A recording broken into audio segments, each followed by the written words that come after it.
Independence, Ohio, LeBron James says he won't kneel during the national anthem. J.R. Smith has yet to, and with the season set to begin Tuesday, the Cavaliers appear comfortable locking arms in a show of unity for social injustice and against the divisive rhetoric of the President of the United States.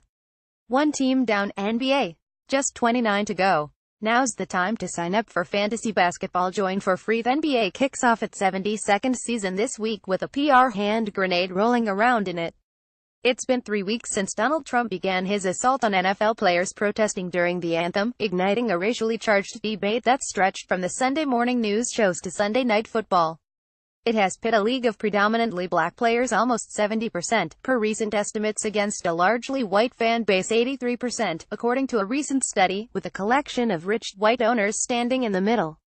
NBA players have lashed out at Trump too, though to this point they have taken it no further.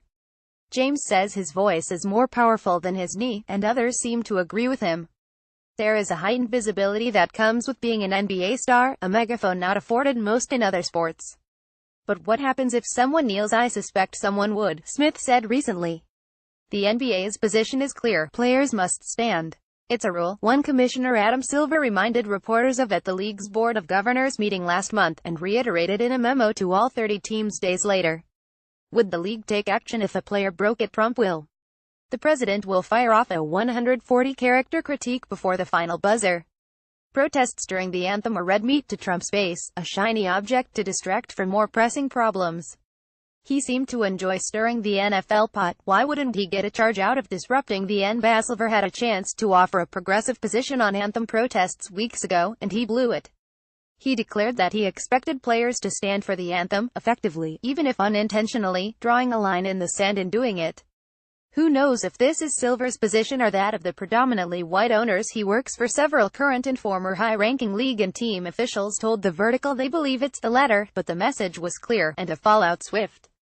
He was lampooned on SNL and saw his reputation erode among the rank and file. I don't think Silver had to make it so public, Wizards all-star guard John Wall told The Vertical. Because now, basically, you are telling grown men that they can't do something. Grown men have their own opinion on whatever they want to do. Make no mistake, a player kneels, and it's Armageddon. Trump tweets, the league responds, and suddenly Jock Tapper is moderating more NBA panel discussions than Ernie Johnson. A rule the NBA had previously shown little interest in enforcing. Smith said he has not been on the floor for the anthem for the last 2.5 years, preferring to take the time to stretch in the back, suddenly becomes what divides it.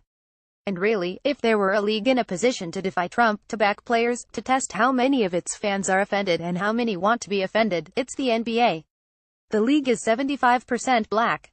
It has the highest share of black viewers, 45%, than any other sport. It has the only African-American owner, Michael Jordan, among the 4 majors.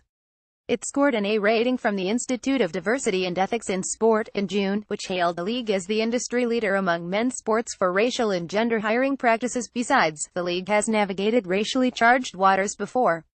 In 2014, dozens of players, including James, donned black t-shirts with "I Can't Breathe" imprinted on them, a nod to the final words of Eric Garner, a black man killed during an arrest by New York police officers.